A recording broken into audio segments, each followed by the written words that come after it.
SC समाज का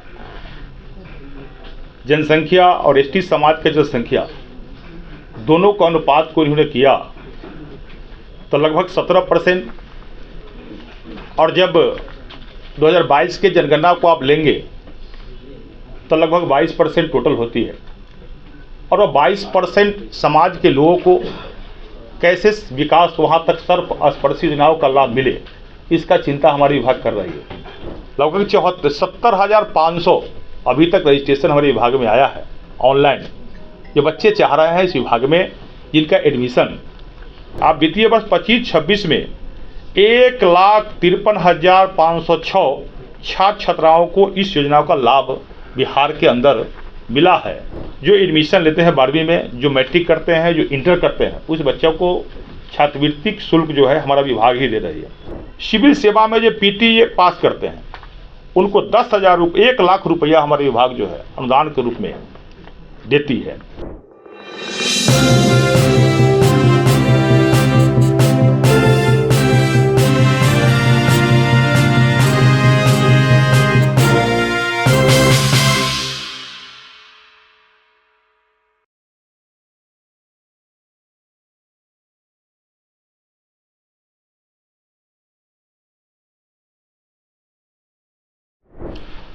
आज की इस प्रेस वार्ता में हम सब के साथ हमारे विभाग के सेक्रेटरी साहब और हमारे विभाग के निर्देशिका और सभी पदाधिकारी, साथ ही मीडिया के, प्रिंट मीडिया, इलेक्ट्रॉनिक मीडिया के सभी साथी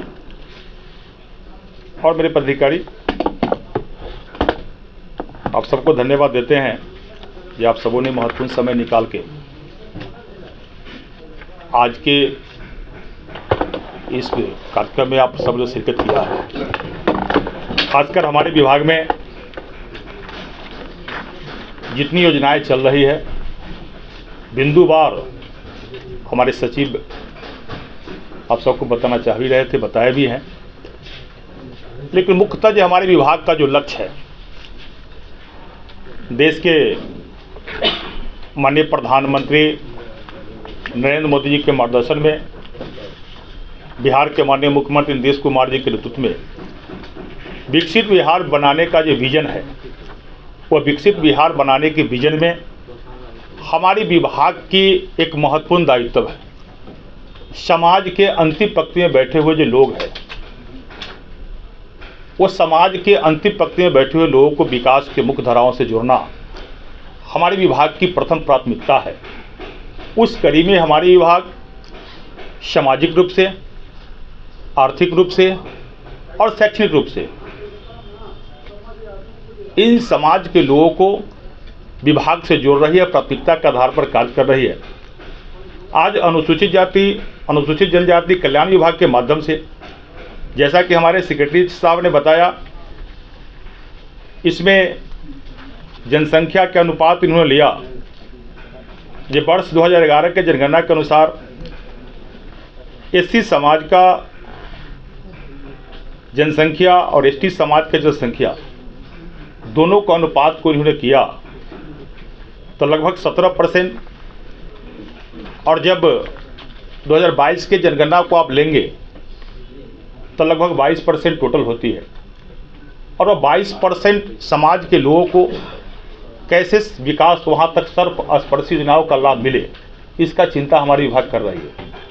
और उसी कड़ी में वित्तीय प्रबंधन जो पिछले बजट का सत्र रहा, तब देख सकते हैं जो 25-26 के लिए जो मेरा कुल बजट रहा वह 2752.49 करोड़ का बजट मेरा रहा है।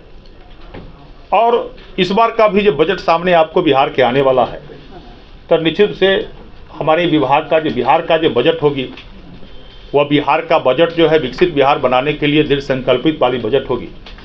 और उस बजट में हमारे विभाग का भी निश्चित रूप से एक अहम भूमिका आपको देखने को मिलेगा। और पिछले बजट की तुलना में इस बार का बजट सामने आप सबको आएगा ही। अभी तो भारत सरकार के बजट की चर्चा हो रही है। वही शैक्षणिक रूप से भी हमारे विभाग में देख सकते हैं, तो हमने कहा जो शैक्षणिक रूप से हमारे प्राथमिकता है इस समाज के मुख्य धारा में जोड़ना। आज 91 जो छात्रावास पूरे बिहार के अंदर 91 आवासीय विद्यालय और हमारे बिहार के अंदर चल रही है सुचारू रूप से, जिसमें 50 बालकों के लिए और 37 बालिकाओं के लिए और 4 जो है कोई विद्यालय है स्वास्थ्य शिक्षा वाला, कुल जोड़ लीजिएगा तो 91 आवासीय विद्यालय संचालित हो रही है। उतना ही नहीं, जिसमें आपको अभी जो हमारे यहाँ बच्चों को 91 आवासीय विद्यालय में एडमिशन का भी के लिए रजिस्ट्रेशन का भी फॉर्म किया जा रहा है, जिसमें आपको 64,000 अभी 8595 रिक्तियाँ के आलोक में बढ़ गया है। नहीं 70 हो गया, कल तक तो था, हाँ कल का मिला आज बढ़ गया। चलिए देखिए बहुत अच्छी है कि 8595 रिक्तियाँ के आलोक में लगभग 70,500 अभी तक रजिस्ट्रेशन हमारे विभाग में आया है ऑनलाइन। जो बच्चे चाह रहे हैं इस विभाग में जिनका एडमिशन, और कुल आवेदन जो आया है उस आधार पर हम लोग उसका एडमिशन भी अपने विद्यालय में देंगे, ताकि भावी छात्रवृत्ति योजना के नाम से हमारे विभाग में जाना जाता है। यह इस वित्तीय वर्ष में आप वित्तीय वर्ष 25-26 में 1,53,506 छात्र छात्राओं को इस योजना का लाभ बिहार के अंदर मिला है।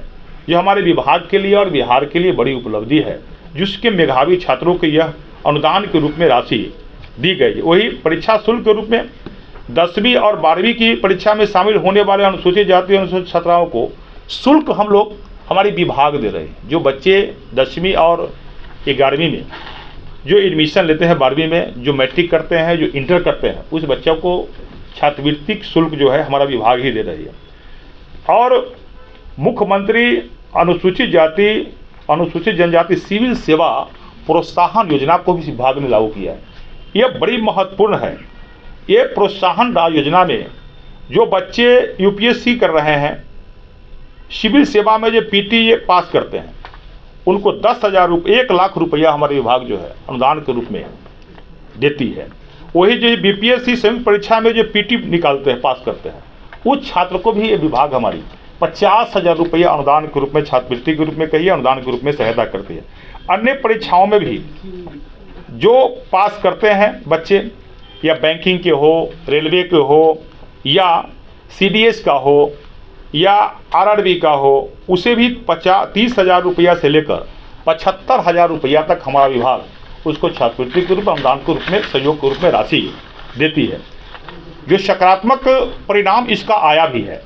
अब सकारात्मक परिणाम इसका यह है, जो कुल 11 अभ्यर्थी अभी तक में जो हमारे विभाग में जिसका लाभ मिला है, वह आईएएस में 3 विद्यार्थी इस योजना का लाभ में हमको बताते हुए खुशी हो रही है। जो इसमें आईएएस में 3 विद्यार्थी, श्री कुमार निशांत विवेक, अनिल बसाक और सूरज कुमार। आईपीएस में भी 1 विद्यार्थी, नीतीश कुमार सहित अन्य विद्यार्थी इस योजना का लाभ लेके हमारे विभाग की योजनाओं के लाभ से बच्चे आईएएस और आईपीएस बन रहे हैं, जिसका पिछले 2024 का इसका रिजल्ट शीट्स के देखने को आपको मिल सकता है। उसे सामाजिक सुरक्षा के क्षेत्र में भी आप देख सकते हैं, जो एससी एसटी समाज के लोग हैं, यदि अनुसूचित जाति अनुसूचित जनजाति अत्याचार अधिनियम के तहत एफआईआर दर्ज होती है, तो उसमें भी सरकार जो है, हमारा विभाग जो है, वह उसको अनुदान के रूप में 3 परत में यह राशि देती है। यह राशि इतना ही नहीं, जब फर्स्ट एफआईआर होता है, फर्स्ट इंफॉर्मेशन रिपोर्ट जब जारी लागू होता है, तो फर्स्ट इंफॉर्मेशन रिपोर्ट में वह राशि फर्स्ट किस्त में दी जाती है। फिर उस केस में यदि आपको सुपरविजन हो जाता है, चार्जशीटेड हो जाता है, तो उसके बाद अनुदान देती है। इतना ही तक नहीं, यह विभाग समाज के अंतिम पंक्ति में बैठा हुआ लोग है, उस पर किसी प्रकार का अत्याचार नहीं हो, और माननीय प्रधानमंत्री जी का मूल संधान सबका साथ सबका विकास, सबों को समानता का अधिकार जीने का हो, उस आधार पर हमारी विभाग जो है यह कार्य करती है। और इसमें केवल बीते वर्ष 25-26 में 1,127.50 करोड़ रुपया इस योजना का लाभ सामाजिक अत्याचार निवारण में ये बजट में प्रावधान किया गया था, जिसका लाभ इस समाज के लोगों को माने मिला है। जनजाति समुदायों को अपना समग्र विकास, शैक्षणिक उत्थान और सशक्तिकरण की दिशा में ये बता दें कि आप लोगों को 2011 की जनगणना के हिसाब से बिहार में अनुसूचित जाति का 15.91% और अनुसूचित जनजाति का 1.28% का आबादी था, जो अभी 2022 के जातीय जनगणना के आधार पर उसका अनुसूचित जाति का 21.33 एवं अनुसूचित जनजाति का 1.68% हो चुका है। वर्ष 25-26 में हम लोगों का अपना बजट 2,752.49 करोड़ का था, जो हम लोगों के वित्तीय वर्ष 24-25 से बढ़ा है। आने वाले जिसका ये विभिन्न परियोजना और विभिन्न योजनाओं का अपना हम लोगों ने जो लिया है उससे अपना बढ़ोतरी का अपना दिख रहा है। इसका हमारा मुख्य रूप से हम लोगों का 3 योजनाएं अपना राज्य सरकार के विशेष स्तर से बात करेंगे तो हम लोगों का योजनाएं अपना कह सकते हैं। पहला हम लोगों का अपना शैक्षणिक सशक्तिकरण के लिए अपना आवासीय विद्यालय चलाते हैं, दूसरा छात्रावास योजना है और तीसरा हम लोगों का छात्रवृत्ति योजना है। नहीं इसको एक शब्द में कोई समस्या है?